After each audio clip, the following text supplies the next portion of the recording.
اور تہم کی رات، عاشورہ آنے والا ہے، تہم کی رات کو یہ عاشقوں کی بے چینی، تہم کی رات کو یہ عاشقوں کی بے چینی، ارے خدا سے ملنے کی جلدی ہے، اضطراب نہیں، خدا سے ملنے کی جلدی ہے، اضطراب نہیں۔ لہذا اسی پرنور محفل کو اپنی خاص جگہ دینے کے لیے ارباب دلوں میں، آپ عزادار دلوں میں دھڑکنوں پہ انتہائی لطیف سے مبدت علیم لاکھ میم رقم کرنے کے لیے اس نامور سخنور کو دعوت سخن دینا چاہتا ہوں، جو اس وقت ہماری بزم رونق میں یہاں موجود ہیں، جن کے دامن پہ، جن کے نام سے مسافت ہے، اجازت لے کے کہ جن کے دامن دل میں کریم نجف نے باقر العلوم کے صدقے ان میں یقین عطا کر دیا ہے، تو لہذا ہم دعا گو ہیں کہ مالک کائنات آپ کی اور ہماری عبادات کو قبول کرے۔ میں گزارش کرتا ہوں جناب حجت الاسلام جناب علامہ حسن رضا باقر صاحب سے کہ ممبر پہ تشریف لائیں۔ نعرہ تکبیر!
چوتھی مجلس جس میں سورہ مائدہ کی آیت نمبر 55 کو سرنامہ قلم قرار دیا۔ اللہ نے فرمایا انما ولیکم اللہ ہمارا ولی اللہ ہے، ورسولہ اور اس کا رسول ہے، والذین آمنوا الذین اور وہ صاحب ایمان ہے جو یقیمون الصلاۃ نماز پڑھتا ہے، ویؤتون الزکاۃ اور زکوٰۃ دیتا ہے، وہم راکعون اس حالت میں کہ رکوع بھی کر رہا ہوتا ہے، زکوٰۃ بھی دے رہا ہوتا ہے۔ اور کل بات میں نے یہاں پہ چھوڑی تھی کہ اللہ نے ولی کے لیے کچھ شرائط بنائی ہے کہ پہلی شرط یہ ہے اس نے غیر اللہ کو سجدہ نہ کیا ہو، دوسری شرط یہ ہے اس سے بڑا کوئی عالم نہ ہو۔ اور کل میں نے یہاں پہ بیان چھوڑا تھا کہ جب نبی کی بیٹی مہاجرین و انصار کے گھر جاتی اور عورتوں سے کہتی تو تمہارے مردوں نے علی کی نذیر خون پر بیعت کی تھی، وہ بیعت توڑ کیوں دی ہے؟ تو ان کے مردوں نے کہا اگر علی نبی کے بعد ہمارے دروازے پہ آ جاتا ہم علی کی بیعت کر لیتے۔ تو نبی کی بیٹی نے کہا علی اور تمہارے دروازے پہ آئے صرف حکومت کے لیے۔ پھر وہاں بنت پیغمبر نے کہا علی زمانے کا امام ہے، علی حجت خدا ہے، علی ولی الامر ہے، مثل الامام فی الامہ کمثل الکعبہ الناس یحجون الیہا والکعبۃ لا تحج الی الناس۔ علی کی مثال کعبہ جیسی ہے، لوگ حج کرنے کعبہ کے دروازے پہ جاتے ہیں، کعبہ حج کرنے نہیں آتا۔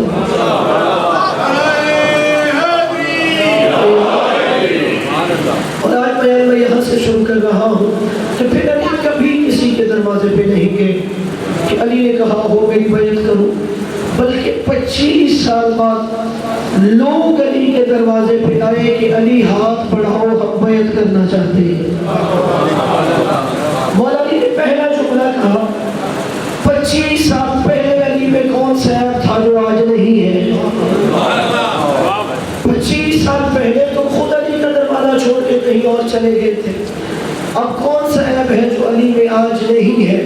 مولا نے کہا میں یوں سرے رہا تم سے بیعت نہیں لوں گا، اگر میری بیعت کرنی ہے کل تم سارے مسجد نبوی میں آنا، وہاں علی سارے مدینہ کے سامنے بیعت دے گا تاکہ پتہ چل جائے کون کون علی کی بیعت کر رہا ہے۔ کہتے ہیں کہ جب مولا نے یہ کہا مدینے کے لوگ ساری رات جاگ جا کے سوچتے رہے کہ علی ممبر رسول پہ کہاں بیٹھے گا، اس لیے کہ یہ تاریخ میں محفوظ ہے۔ جو مسجد نبوی میں ممبر رکھا ہوا تھا اس کے 3 زینے تھے، 3 سیڑھیاں تھی، چوتھی جگہ پہ سید الانبیاء بیٹھتے تھے۔ جب پہلی حکومت آئی تو نبی کے احترام میں نبی کی جگہ چھوڑ دی، دوسری حکومت آئی تو پہلی حکومت کی وجہ سے پہلا زینہ چھوڑ دیا، جب تیسری حکومت آئی تو پہلی 2 حکومتوں کی وجہ سے 2 زینے چھوڑ دیے۔ اب کہا اور تو زینہ ہی کوئی نہیں، یا علی زمین پہ بیٹھے گا یا علی اپنا الگ ممبر لگائے گا۔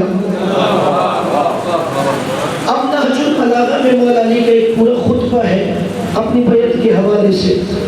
مولا نے کہا کہ میری بیعت کا نظارہ دیکھنے کے لیے بوڑھے لاٹھیوں کا سہارا لے کے آ رہے تھے، بیمار خود کو شاؤں پر اٹھوا کے آ رہے تھے، بچے دوڑتے ہوئے آ رہے تھے۔ جیسے ہی اگر روز مولا علی بیعت کے لیے مسجد جانے لگے انما ولیکم اللہ کا امام سر پہ رکھا وَيُطَهِرَكُمْ تَطْهِيرًا کی مثال ابا زباد تنقید۔ مولا علی نے اذا جاء نصر اللہ کا کمر بند باندھا۔ مولا علی جیسے ہی دہلیز عصمت سے باہر نکلے حسن حسین ساتھ ساتھ چل رہے تھے۔ کہا حالت یہ ہے کہ مدینے کی چھتوں پہ لوگ علی کی بیعت کے نظارے کے لیے جمع ہے، مدینے کی گلیوں سے گزرنے کی جگہ نہیں مل رہی۔ حالت یہ ہے کہ مدینے کی گلیاں لوگوں سے بھری ہوئی ہے۔ مولا علی خرامہ خرامہ چلتے ہوئے مسجد نبوی کی جانب جا رہے ہیں کہ خود رضائے پروردگار بھی علی کے چہرے کا طواف کر رہی تھی۔ علی شان سے چل رہا تھا کہ زمین بھی کرے بدل رہی تھی کہ آج تراب پر ابو تراب چل رہا تھا۔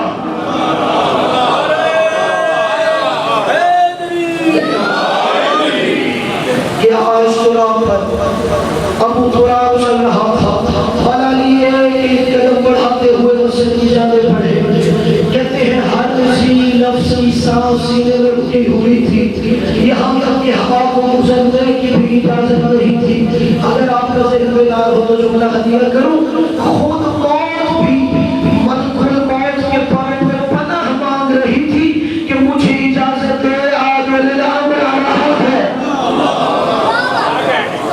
ولی الامر آ رہا ہے, مجھے اجازت دو. کہتے ہیں کہ مولا علی خرام خرام چلتے ہوئے شاہد الکفا مصدر حلاتا ممبر کے قریب پہنچے.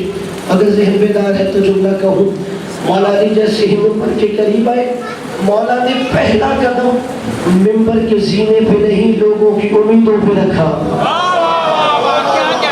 جسے سمجھ آیا ہے جملہ, علی نے پہلا قدم ممبر کے پہلے زینے پہ نہیں لوگوں کی امیدوں پہ رکھا. جسے ابھی بھی جملہ سمجھ نہیں آئی, جملے بدل دیتا ہوں. علی نے دوسرے قدم ممبر کے دوسرے زینے پہ نہیں لوگوں کی حسرتیں پامال ہو گئی. لوگوں کی حسرت تھی یہاں بیٹھنا. علی نے تیسرے زینے پہ قدم نہیں رکھا. لوگوں کی آرزویں کچل تھی. امید, آرزو, حسرتیں پامال کرنے کے بعد مولا کائنات وہاں بیٹھے جہاں سید الانبیاء بیٹھتا تھا.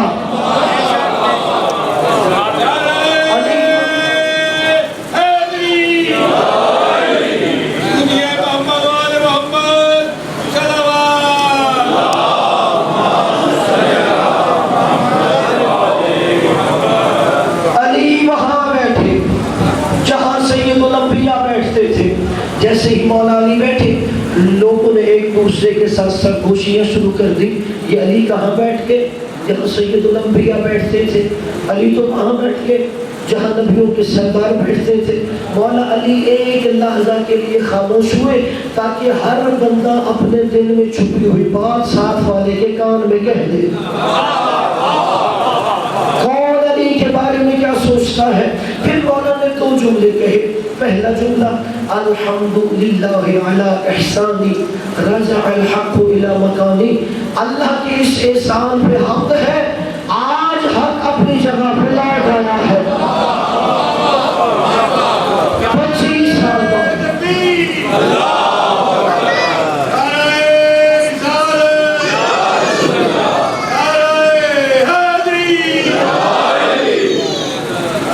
پہلا جملہ الحمدللہ علی احسانی راجع الحق الی مکانی کہ اللہ کے اس احسان پہ حمد ہے, آج حق اپنی جگہ پہ لوٹ آیا.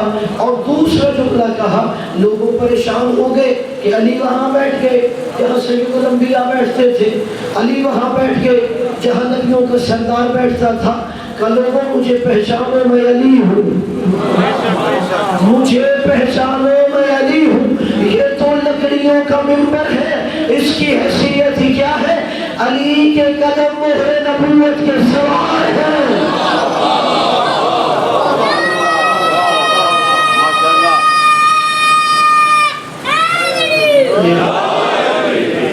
تو تم پریشان ہو گئے, علی لکڑیوں کے ممبر پہ وہاں بیٹھا ہے, علی کے قدم تو مہر نبوت پہ آئے ہیں. تو علی کبھی کسی کے دروازے پہ نہیں گئے, دنیا علی کے دروازے پہ آئی ہے. اس لیے کہ جو اللہ کا بنایا ہوا ولی ہے وہ کسی کے دروازے پہ نہیں جاتا, لوگ اس کے دروازے پہ آ کے جھکتی ہے. اور پھر جو کہا, پہلی شرط ولی کے لیے غیر اللہ کو سجدہ نہ کرے. دوسری شرط, اس سے بڑا عالم کوئی نہیں ہونا چاہیے. اللہ نے عام بندوں کے بارے میں کہا بسم اللہ الرحمن الرحیم واللہ اخرجکم من بطون امہاتکم لا تعلمون شیئا, کہ اللہ نے تمہیں تمہارے ماں کے شکموں سے نکالا اس حالت میں کہ تمہیں کسی چیز کا علم نہیں تھا. دنیا میں آئے تو جاہل تھے. اللہ نے کہا الی ارذل العمر, یہاں تک کہ تم عمر کے ذلیل ترین حصے میں بڑھاپے میں پہنچ جاتے ہو, پھر بھی تمہارے پاس تھوڑا سا علم ہوتا ہے. اچھا, قرآن نے کہا تم آئے تو بھی جاہل, دنیا سے گئے تو بھی تھوڑا سا علم ہے. اچھا, عام بندہ آیا تو بھی جاہل, جا رہا ہے پھر بھی جاہل. مگر جو اللہ کا بنایا ہوا ولی ہے وہ آتے ہی نبی کے ہاتھوں پہ کہتا ہے یا رسول اللہ توراۃ سناؤ,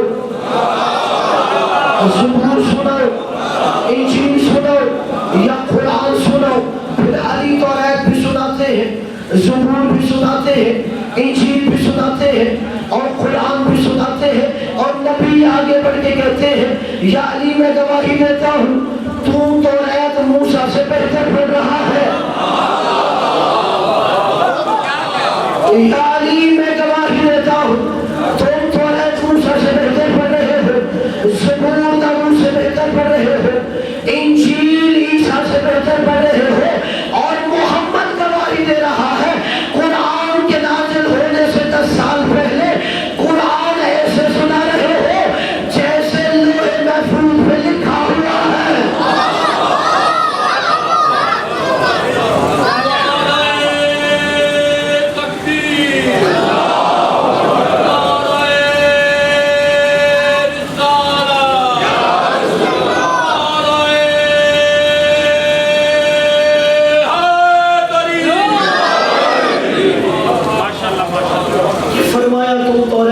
سے بہتر پڑھ رہے ہو، زبور داؤد سے بہتر پڑھ رہے ہو، انجیل عیسیٰ سے بہتر پڑھ رہے ہو، قرآن ایسے پڑھ رہے ہو جیسے لوح محفوظ پہ لکھا ہوا ہے۔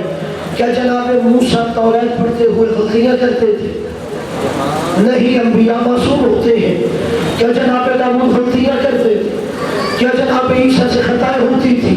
نہیں ہوتی تھی۔ پھر کیوں کہہ رہے تھے نبی توریت موسیٰ سے بہتر ہے، زبور داؤد سے بہتر ہے، انجیل عیسیٰ سے بہتر ہے؟ اس لیے کہ توریت کلام اللہ ہے، موسیٰ کلیم اللہ ہے۔ کیوں علی ان سے بہتر پڑھ رہے ہیں؟ توریت کلام اللہ ہے، موسیٰ کلیم اللہ ہے، زبور کلام اللہ ہے، داؤد نبی اللہ ہے، انجیل کلام اللہ ہے، عیسیٰ روح اللہ ہے، اور علی کی زبان سے یہ ساری کتابیں اس لیے اچھی لگ رہی تھی کہ علی کی زبان لسان اللہ ہے۔ علی کی زبان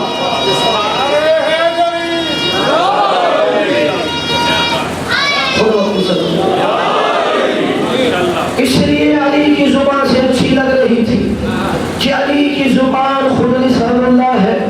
اور قبلہ شاید کہے اچھا علی نے قرآن کے اترنے سے پہلے قرآن پڑھ دیا تو پھر علی نے کیا سنایا تھا؟ یہ بھی کتابوں میں ہے علی قرآن میں کیا سنا رہا تھا۔ جہاں سے 18واں پارہ شروع ہوتا ہے سورہ مومنون، قرآن کے نازل ہونے کے 10 سال پہلے علی سنا رہا تھا۔ اور یہ آیتیں ہیں قد افلح المؤمنون، ان آیتوں میں مومنوں کی نشانیاں بیان ہوئی ہے۔ قبلہ مومنوں کی نشانیاں وہی بتا سکتا ہے جو خود امیر المومنین ہو، جو خود مومنوں کا امیر ہوگا وہی تو مومنوں کی نشانیاں بیان کرے گا۔ اب قبلہ شاید کوئی کہے اچھا علی نے آتے ہی قرآن سنا دیا تو نبی نے کیوں نہیں سنایا؟ نبی کو تو قلب مطہر پہ قرآن نازل ہونا تھا، نبی نے قرآن کیوں نہیں سنایا؟ اس کی وجہ یہ ہے نبی نے نہیں سنایا، علی نے سنایا۔ علی تو نبی کو سنا رہے تھے، نبی کسے سناتے؟ کوئی ایسا بندہ ہی نہیں تھا جسے نبی قرآن سناتے اور وہ تصدیق کرتے کہ نبی قرآن سنا رہا ہے۔ اس لیے کہا محمد بھی قرآن سنا سکتے تھے، مگر علی نے سنا کے بتایا جیسے علی عالم قرآن ہے ویسے محمد عالم قرآن ہے۔